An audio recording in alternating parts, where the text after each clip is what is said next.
Ce journal vous est offert par le FPI, Fonds des promotions de l'industrie, votre partenaire privilégié pour la réussite de vos projets.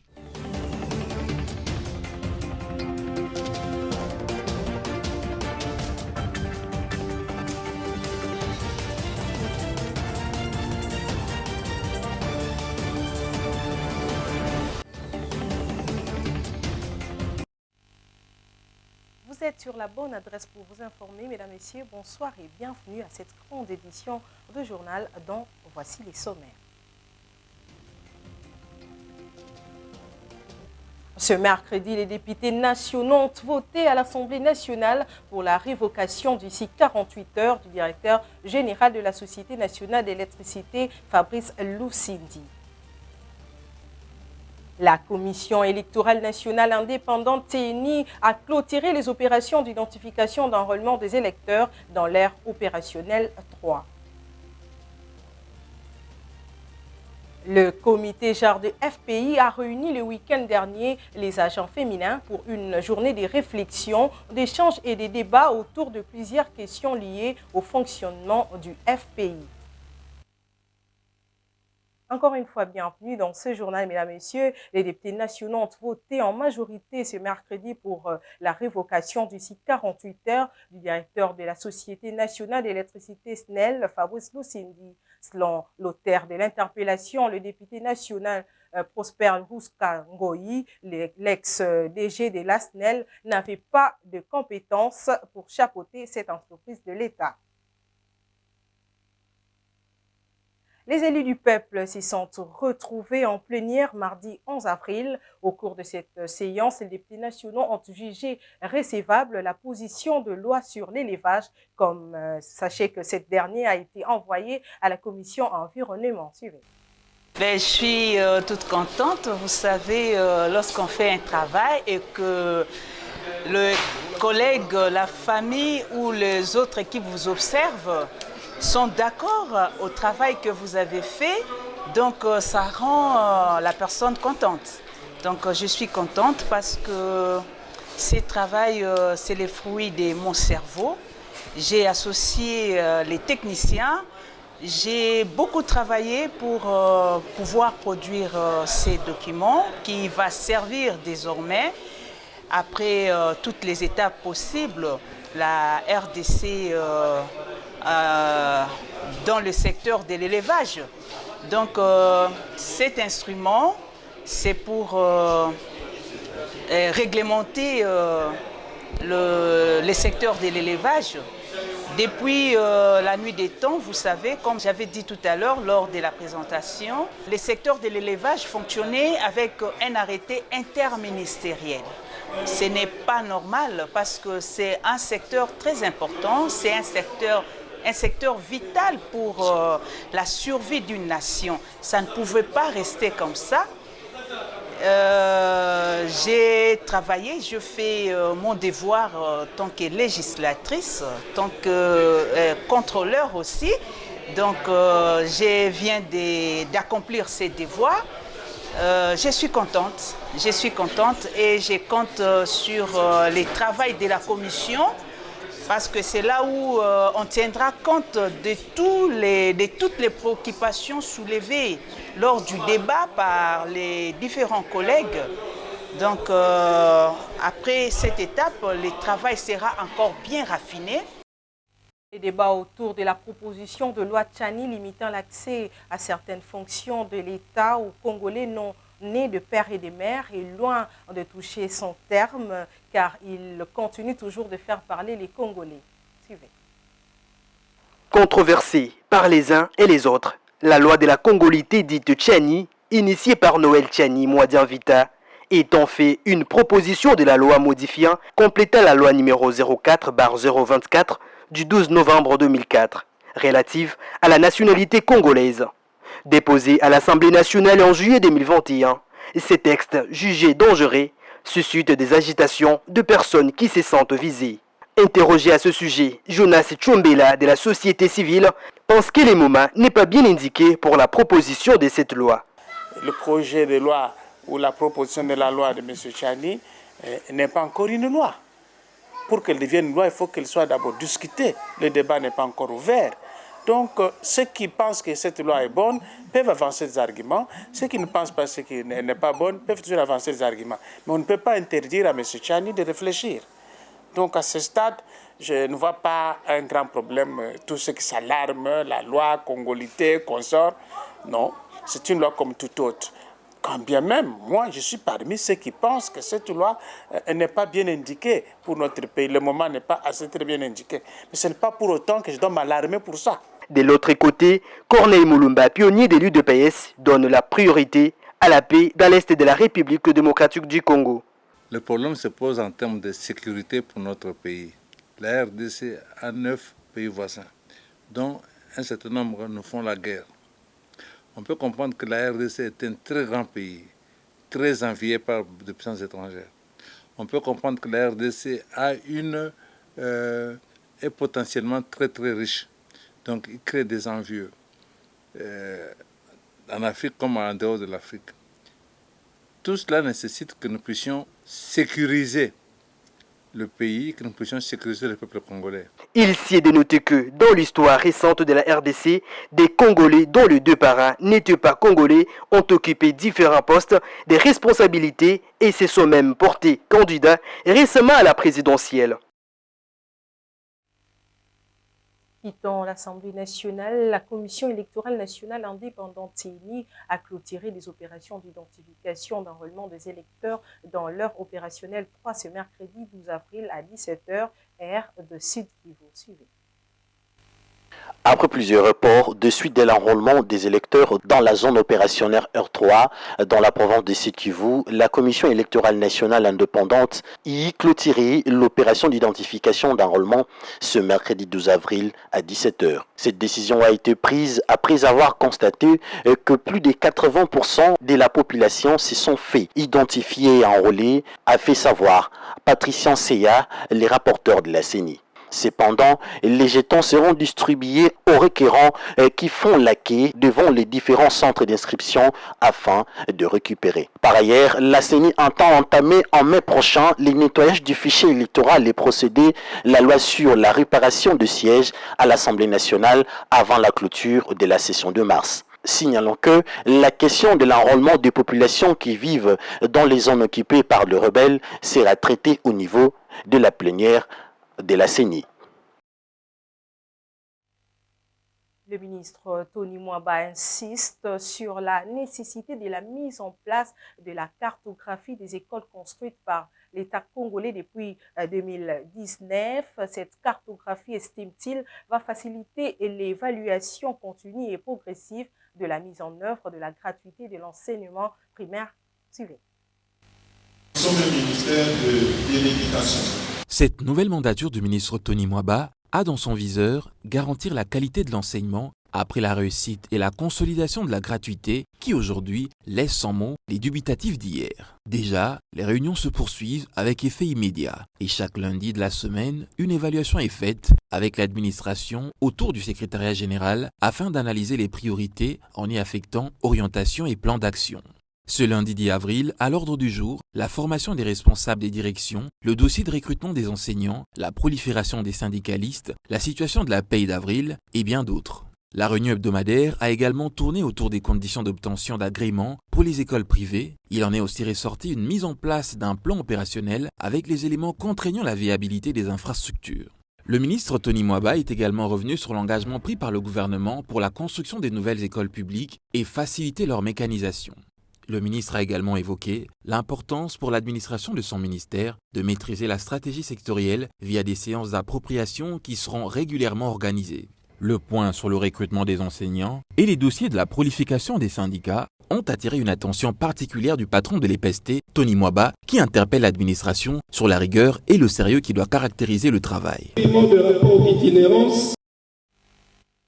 À l'ouverture, mardi 11 avril, à Luanda, nous sommes en Angola du 9e conseil consultatif du ministère des Affaires étrangères. Le président Joao Lorenzo a tenu un discours où la crise sécuritaire de l'Est de la République démocratique du Congo était évoquée. Sami Bosongo.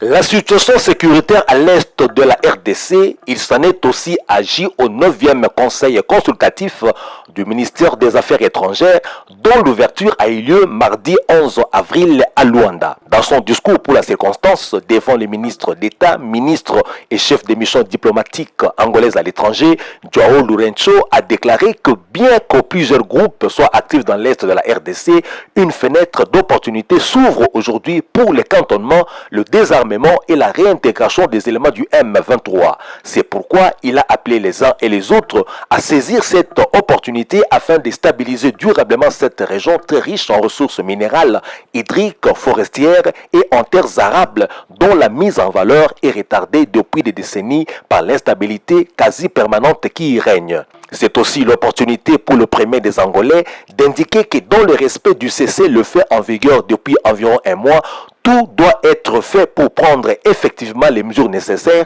avec l'urgence que l'affaire requiert pour ne pas rater cette fenêtre d'opportunité qui s'est ouverte. Rappelons les grands rôles de l'Angola dans la résolution pacifique des conflits sur le continent africain. Joao Lourenço dit « Notre propre continent africain est confronté à de nombreux conflits armés, certains internes et d'autres entre pays voisins. Fort de notre expérience, nous avons essayé d'aider nos frères et sœurs à surmonter les conflits qui affectent leur pays afin qu'ils puissent dialoguer, négocier la paix et consacrer ainsi toutes les énergies et ressources disponibles au service exclusif du développement économique et social de leur pays. On rappelle qu'en sa qualité du médiateur désigné par l'Union africaine de la crise entre Kigali et Kinshasa, le président angolais Joao Lourenço a obtenu le cessez-le-feu dans la partie orientale de la RDC où les rebelles du M23 appuyés par le Rwanda annoncent leur retrait de quelques localités. Rentrons au pays, le président de la communauté Banyamulenge, Charles Mukiza, a été reçu le mardi 11 avril par le ministre d'État en charge de l'intégration régionale Antipas Mbusa Nyamwisi. Charles Mukiza a fait part au ministre d'État les attentes de la population du Sud Kivu en général et celles des Banyamulenge en particulier. Suivez. Antipas Mbusa Nyamwisi, ministre d'État en charge de l'intégration régionale, a reçu dans son cabinet les présidents de la communauté Banyamulenge, Charles Mukizi, qui a fait part au ministre d'État des attentes de la population du Sud Kivu en général et celle des Banyamulenge en particulier, à la suite de la nomination de ministre comme ministre en charge de l'intégration régionale. Nous sommes venus féliciter Son Excellence, Monsieur le ministre d'État, ministre de l'intégration régionale, parce que nous avons été satisfaits de sa nomination à ce poste. Nos entretiens ont tourné autour de nos attentes par rapport au ministère qui l'occupe aujourd'hui. C'est un ministère qui intéresse beaucoup nos communautés et nous avons besoin d'une personne qui maîtrise le dossier de la région des Grands Lacs, comme Son Excellence, Monsieur le ministre d'État Mbusa. Le ministre d'État a promis à cette communauté de toujours prêter une oreille audible aux recommandations de toutes les communautés de la République démocratique du Congo dans le cadre de ses attributions. Rappelons que les Banyamulenge vivent dans la localité de Miniembwe, située dans le territoire des Fizi. En marge des activités relatives au mois de la femme, le comité genre des FPI a réuni le week-end dernier à Kinshasa les agents féminins pour une journée de réflexion, d'échange, débat autour de plusieurs questions liées à la fois au fonctionnement du FPI ainsi que sur l'apport de l'agent femme dans la réalisation de missions assignées à cet établissement public. Regardez. En cette journée de réflexion tenue autour du directeur général Bertin Moudimou, le personnel féminin du FPI a clôturé le mois de la femme. D'entrée des jeux, la coordonnatrice du comité genre, Madame Fifi Mobé, a insisté sur le rôle de l'agent féminin dans son milieu de travail en conscientisant à plus de responsabilités. Au cours de cette journée, nous avons le privilège de parler de problèmes des femmes en rapport avec la santé, en rapport avec beaucoup de choses que les femmes peuvent faire au courant de leur carrière, dans leur maison, mais aussi en tant qu'agent et cadre du Fonds de promotion de l'industrie. La TPI. Qu'est-ce que la TPI fait à l'économie, à l'industrie du pays? Autre sujet évoqué au cours de cette journée d'échange, la problématique de la survie de la taxe de promotion de l'industrie, principale ressource de l'entreprise, ainsi que la représentativité des femmes au poste de prise de décision. Prenant la parole en guise de réponse aux questionnements du personnel féminin, le DG Bertha Moudimou, qui s'est fait accompagner par le directeur général adjoint Martin Ouidjilou, a pour sa part souligné dans son allocution les efforts déployés par l'institution pour encourager la parité hommes-femmes. Le numéro 1 du fonds a également souligné les rôles centraux joués par le personnel féminin dans l'accomplissement de la mission principale du FPI, qui est de promouvoir l'essor de l'industrie congolaise. Il a promis que le management du FPI ne ménagera aucun effort afin de rendre l'institution plus performante.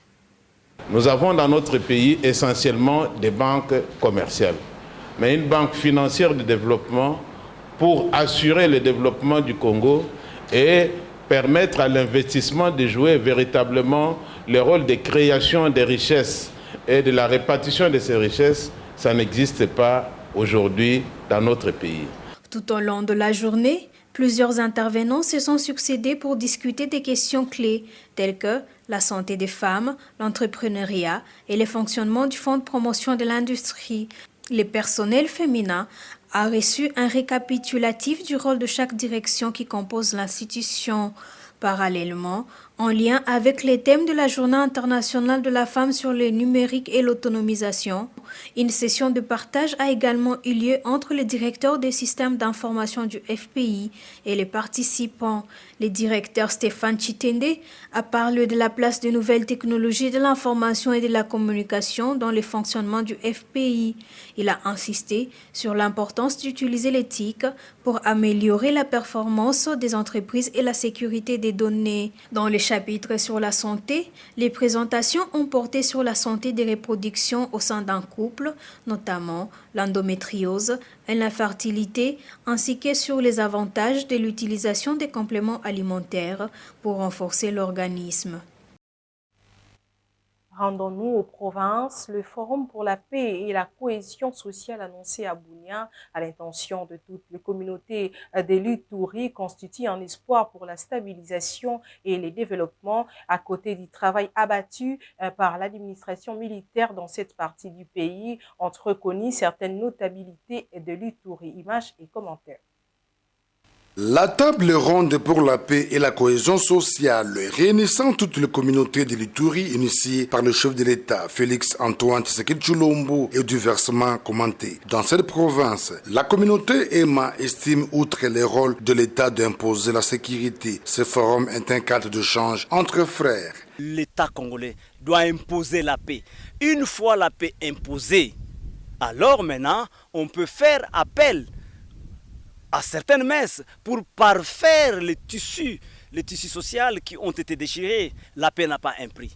Tout le monde a besoin de cette denrée rare. Du côté de la communauté Lendou, il est temps que les groupes armés saisissent cette opportunité pour cesser avec les hostilités. Les éléments des groupes armés animés de bonne foi puissent venir et commencer à déposer les armes, car c'est seulement ces actes symboliques de remise d'armes qui vont commencer à rassurer les communautés, à pouvoir croire à la volonté des groupes armés à mettre fin aux hostilités en Ituri. Même point de vue émis par le collectif des femmes de l'Ituri. Pour nous femmes, nous pensons que c'est une dernière stratégie pour qu'on arrive à chercher la vraie solution. Nous voulons que cette paix-là soit effective et pour que les déplacés rentrent dans leurs villages respectifs.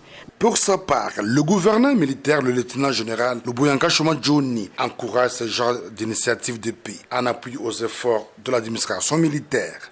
Maintenant, le chemin, c'est vers le dialogue intercommunautaire, où maintenant nous allons parler de nos problèmes. Qu'est-ce que je ne suis pas content de quoi? Quelles sont mes revendications par rapport à telle communauté ou à telle autre communauté? Nous allons aussi permettre aux groupes armés d'être parmi eux, ensemble, entre eux, je veux dire, pour que eux aussi se parlent, de sorte que finalement nous ayons la paix. C'est Monseigneur Marcel Outembi Tapa, archevêque métropolitain de Kisangani, qui a été désigné officiellement par le garant de la nation pour l'organisation de ces assises, annoncées pour bientôt en Ituri, dont l'objectif est la paix, le développement et la concorde sociale. Restons toujours en province. Comment vivent les habitants du village martyr de Kinshishi au Nord Kivu après les départs de M23? Samy Bosongo nous brosse la réponse à cette question. Après le retrait des terroristes du M23 du village de Kishiché, où selon l'ONU, plus de 170 civils ont été tués en novembre 2022, la situation n'est guère reluisante. Dans ce village du Nord Kivu, érigé au milieu des collines, des cadavres et des fosses communes viennent d'être découverts après le départ de ces combattants. Selon des témoins, ce massacre a été perpétré il y a plus de 4 mois. Dans leur élan meurtrier, raconte un témoin, les rebelles ont rassemblé tous les individus masculins qu'ils ont accusés d'être des miliciens qui les ont attaqués. Ils les ont fait asseoir autour d'un trou et ils se sont mis à les abattre un à un. Presque tous les hommes ont été ainsi exécutés et les survivants ont été forcés de creuser des fosses communes et d'y enterrer des morts. Les routes qui entourent les villages sont jonchées d'ossements et de cadavres. Par ailleurs, d'après un autre témoin, l'école de Kishiché a été utilisée comme base d'opération par les M23 et a été fermée depuis novembre 2022.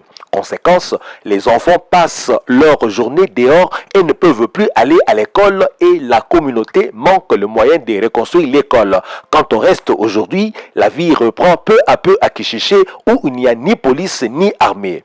On rappelle que c'est sous la médiation du président angolais João Lourenço que le cessez-le-feu a été obtenu dans la partie orientale de la RDC où les rebelles du M23 appuyés par le Rwanda ont amorcé en début avril leur retrait de quelques localités. Autre chose à présent, malgré la publication du rapport annuel du Fonds monétaire international sur la stabilité financière, cette institution bancaire prévient encore que l'économie mondiale entre dans une phase périlleuse. Samy Bosongo, encore une fois.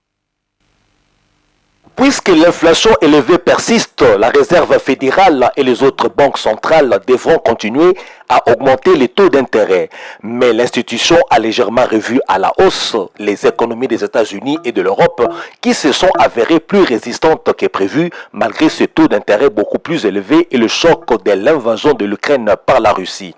À l'analyse de Pierre-Olivier Gourinchas, conseiller économique et directeur des études du FMI, l'économie mondiale reste sur la voie d'une reprise progressive après la pandémie et la guerre de la Russie en Ukraine. La réouverture de l'économie chinoise est en train de rebondir fortement. Les perturbations de la chaîne d'approvisionnement se résorbent, tandis que les perturbations des marchés de l'énergie et de l'alimentation causées par la guerre s'estompent. Quoi qu'il en soit, les perspectives de l'économie mondiale pour cette année se sont assombries face à une inflation chroniquement élevée, à la hausse des taux d'intérêt et aux incertitudes résultant de l'effondrement de deux grandes banques américaines. Ce coût d'emprunt toujours plus élevé devrait affaiblir la croissance économique et potentiellement déstabiliser les banques qui s'étaient habituées à des taux historiquement bas. À l'explication de Pierre-Olivier Gourinchas, l'instabilité bancaire récente nous rappelle cependant que la situation reste fragile. Tout d'abord, l'inflation est beaucoup plus forte que prévu il y a encore quelques mois, alors que l'inflation mondiale a baissé. Cela reflète principalement un renversement brutal de prix de l'énergie et des denrées alimentaires. En revanche, les marchés émergents et les économies en développement sont déjà en plein essor dans de nombreux cas avec une croissance en fin d'année qui s'est accélérée à 4,5% cette année contre 2,8% l'année dernière. Le FMI, qui est une organisation de 190 pays prêteurs, prévoit une inflation mondiale de 7% cette année, en baisse par rapport à 8,7% de 2022, mais en hausse par rapport à sa prévision de janvier de 6,6% pour 2023. Ce journal est terminé. Je vous en rappelle tout de suite le principal titre.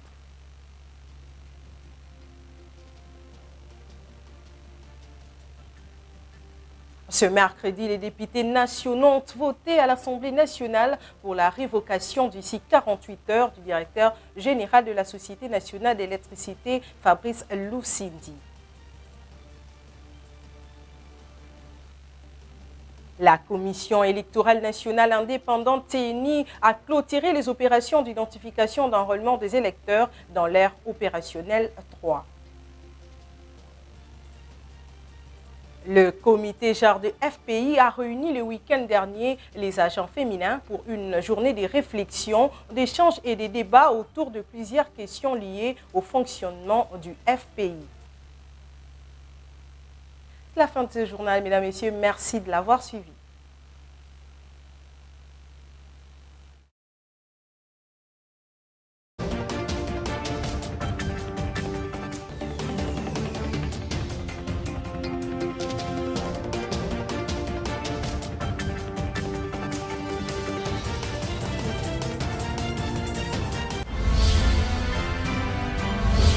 Ce journal vous a été offert par le FPI, Fonds des promotions de l'industrie, votre partenaire privilégié pour la réussite de vos projets.